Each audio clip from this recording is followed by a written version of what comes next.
৩৩ বছর পর আজ অনুষ্ঠিত হতে যাচ্ছে জাহাঙ্গীরনগর বিশ্ববিদ্যালয় কেন্দ্রীয় শিক্ষার্থী সংসদ জাকসু নির্বাচন।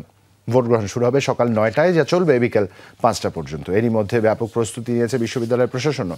সার্বিক নিরাপত্তায় রয়েছে কড়াকড়ি। ভোট দেওয়ার অপেক্ষায় শিক্ষার্থীরা। এবার জাকসুতে মোট ভোটার সংখ্যা প্রায় ১২,০০০। নির্বাচনে ভিপি পদে ১০ জন থাকলেও প্রার্থিতা নিয়ে জটিলতায় অমর্ত্য রায়।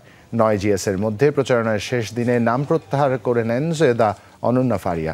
এজিএস পুরুষ পদে ১০ আর নারী পদে লড়ছেন ৬ জন। এছাড়া বাকি ২১টি পদে রয়েছে একাধিক প্রার্থী। বিশ্ববিদ্যালয়ের ২১ আবাসিক হলের প্রতিটিতেই থাকছে ভোট কেন্দ্র। এর মধ্যে ১১ কেন্দ্রে ছাত্র ও ১০টি কেন্দ্রে ভোট দেবেন ছাত্রীরা।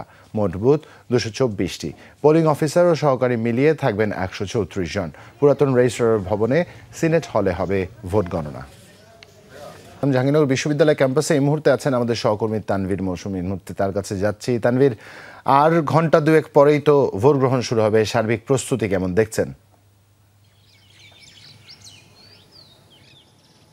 জোবাইয়ের সার্বিক প্রস্তুতি আমরা দেখেছি যে কড়াকড়ির নিরাপত্তার যে কড়াকড়ি সেটি যেরকম রয়েছে এবং অন্যান্য যে সকল প্রস্তুতি সব মিলিয়ে একটি সুষ্ঠু ভোট আয়োজন করার জন্য তার সবটাই কিন্তু আমরা দেখতে পেয়েছি। তবে এখন যেহেতু আসলে এখনও ঘন্টা দুয়েক সময় বাকি আছে এবং যেহেতু এরকম একটি এই সকালবেলা এখনও আসলে পুরোপুরি আমরা দেখেছি যে ক্যাম্পাসের ভিতর আসলে আমরা যে স্বাভাবিক যে কর্মচাঞ্চল্য সেটি কিন্তু এখনও আসলে শুরু হয়নি। তবে আর কিছুক্ষণ পরেই সেটা শুরু হয়ে যাবে। আমরা এই মুহূর্তে রফিক জব্বার হলের সামনে আছি এবং এখানে আশপাশে আরও বেশ কয়েকটি হল আছে, সেখানেও আমরা রয়েছি এবং আমরা দেখেছি যে হলগুলোর সামনেও আসলে কিন্তু কর্তব্যরত ব্যক্তিরা যারা রয়েছেন তারা কিন্তু রয়েছেন।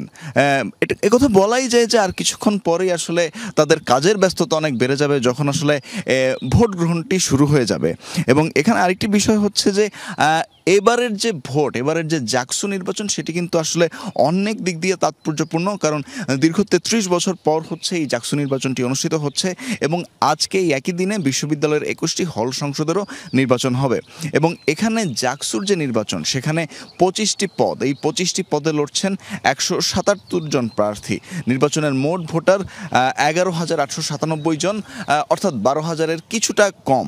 এবং আরেকটি বিষয় হচ্ছে যে ডাকসু নির্বাচনের মতোই জাকসু নির্বাচনে ওএমআর ব্যালট পদ্ধতিতে ভোট গ্রহণটি হবে। ২১টি ভোট কেন্দ্রে বুথ থাকবে ২২৪টি। এবং এখান থেকে নির্বাচন কমিশন যেটি জানিয়েছে এখানকার যে ওএমআর পদ্ধতিতে যেহেতু এই ব্যালট, সেখানে যদি কোনো ধরনের কোনো ভুল হয়ে থাকে, যিনি ভোট দিচ্ছেন তিনি যদি তার কাঙ্ক্ষিত প্রার্থীকে তিনি ভোটটা দিতে না পারেন, সেক্ষেত্রে কর্তব্যরত যে সকল কর্মকর্তা থাকবেন তাদেরকে অবহিত করলেই তারা সেক্ষেত্রে আরেকটি বাড়তি ব্যালট দিবেন এবং সেটি পূরণের জন্য। এবং এখানে একটি বিষয় হচ্ছে যে পরিমাণ ভোটার সংখ্যা, সে পরিমাণ ভোটারের চেয়ে কিছু সংখ্যক বেশি ব্যালট পেপার আনা হয়েছে। এবং যেহেতু ১০০টি ব্যালট পেপারে একটি সেট করা হয় এবং সেই সেট হিসেবে যেহেতু কর্তৃপক্ষ এই ব্যালট পেপারগুলো এনেছেন, সেক্ষেত্রে ভোটার সংখ্যার তুলনায় কিছুটা ব্যালট পেপার তাদের কাছে বেশি রয়েছে। অর্থাৎ কেউ যদি এক্ষেত্রে তাদের পছন্দের প্রার্থীকে ভোট দিতে গিয়ে যদি তারা ভুল করে ফেলেন, সেক্ষেত্রে সেটি নির্বাচন কর্মকর্তাদেরকে জানালে সেক্ষেত্রে ভুল সংশোধনের সুযোগ থাকছে।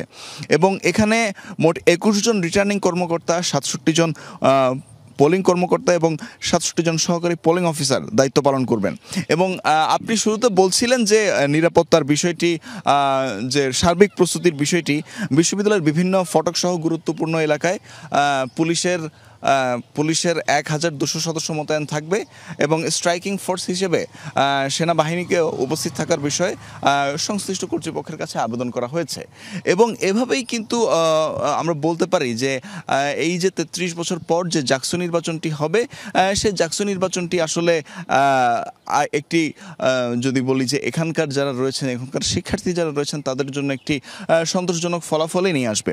এবং আরেকটি বিষয় হচ্ছে যে আসলে প্রার্থীর দিক থেকে আসলে তারা কি বিষয় গুরুত্ব দিচ্ছেন শিক্ষার্থীরা, সেটিও একটি গুরুত্বপূর্ণ বিষয় হয়ে দাঁড়িয়েছে।